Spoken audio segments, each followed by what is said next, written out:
Rapido Hataw Balita.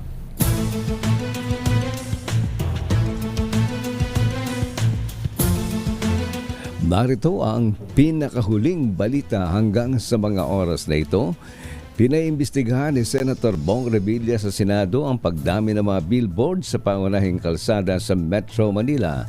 Sa kanyang Senate Resolution number 924, binanggit ng senador na delikado ito dahil nagdudulot ng distraction sa mga nagmamaneho, epekto ng ilaw at nilalaman ng billboard. Sa ngayon ay walang available na datos hinggil sa mga aksidenteng nauugnay sa billboards dahil sa karaniwang isinasama na ito sa mga paglabag sa distracted driving. Sinabi pa ng senador, delikado rin ang mga LED at motion billboards na maaaring magdulot ng aksidente lalo na kapag may kalamidad.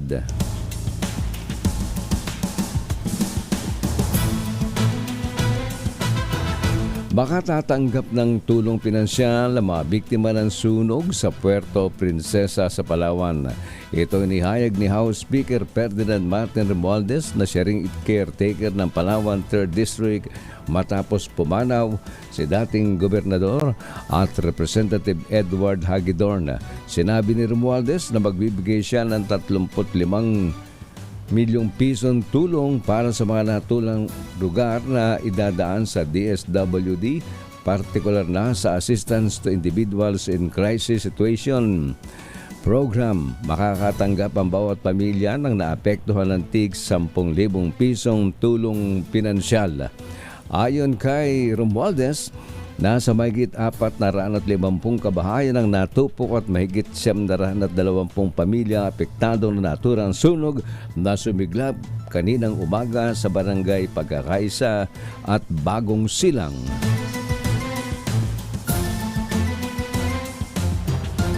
Samantala, nahaharap ngayon sa patong-patong na kaso ang isang babaeng sangkot sa road accident na sinampal at sinipa ang pulis na umaresto sa kanya sa Imus City sa Cavite. Sa inisyal na investigasyon ng Imus City Police, habang nagmamaneho ng pick-up ang umano'y nakainom na suspect na si Elias Army, ay nabangga nito ang isang sedan.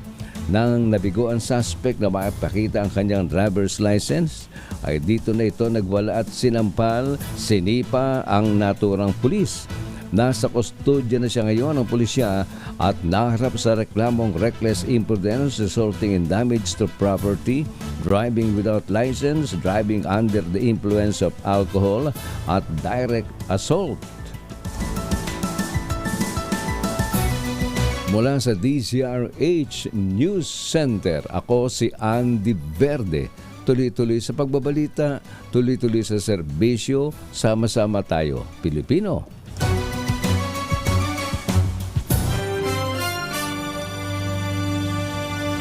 Buong kapuluan, ganap ng 9 na minuto, makalipas ang alas 12 ng hating gabi.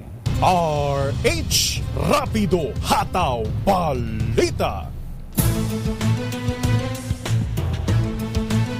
Narito ang pinakahuling balita hanggang sa mga oras na ito. Suspendido ang number coding scheme sa buong National Capital Region sa Biyernes, February 9.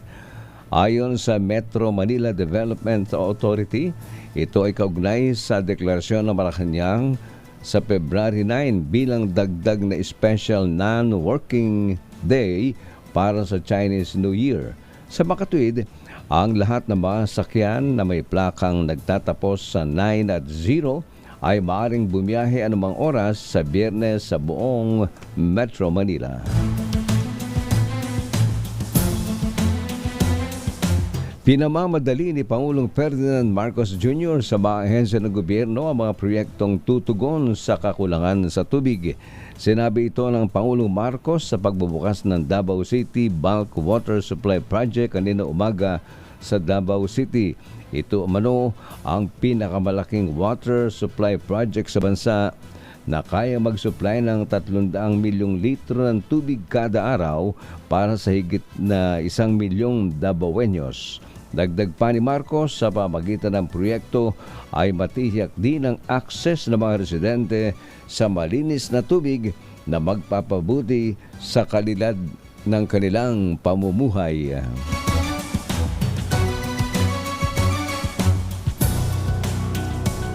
Samantala, nabawasan ang mga Pinoy na naniniwalang gaganda ang kanilang buhay sa susunod na mga buwan. Sa survey ng social weather stations noong Disyembre, 44% ng mga Pinoy ang naniniwalang bubuti ang kalidad ng kanilang buhay. Mas mababa ito kumpara sa 48% batay sa survey noong September 2023. Samantala, 44% naman ang naniniwalang walang magbabago sa kanilang buhay, habang 5% naman ang nagsabing mas lalala pa ito.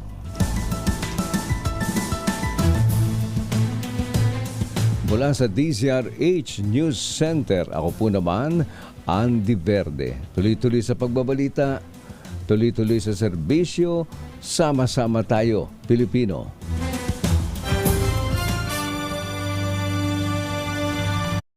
Isang minuto makalipas ang 1:00. RH Rapido Hataw Balita.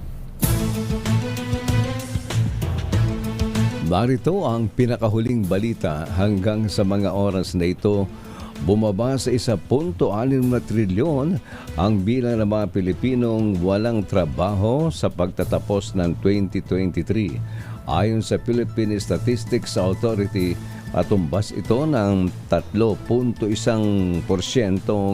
unemployment rate, mas mababa sa 1.83 milyon na walang trabaho noong Nobyembre ng patumbas ng 3.6%.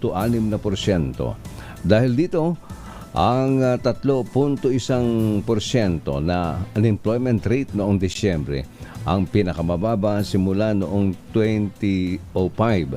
Dumami naman ang bilang ng mga may trabaho dahil tumaas na mahigit 50 milyon ang bilang ng mga Pilipinong employed mula sa higit na 49 na milyon noong Nobyembre. Katumbas na ito ng 66.7% na employment rate kumpara sa 76.4% na datos noong Nobyembre.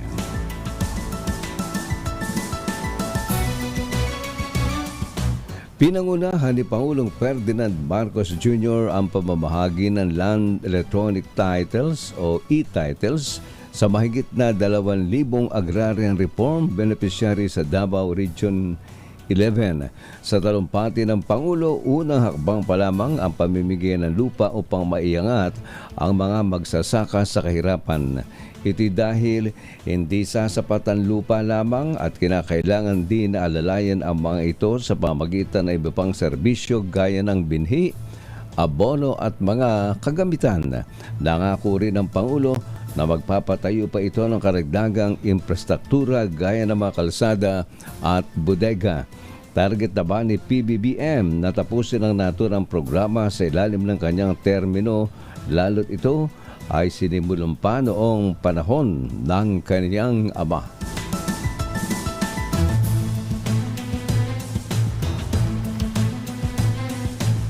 Samantala, binigyan din ni Pangulong Bongbong Marcos ang kahalagahan ng pagkakaroon ng water security sa Pilipinas.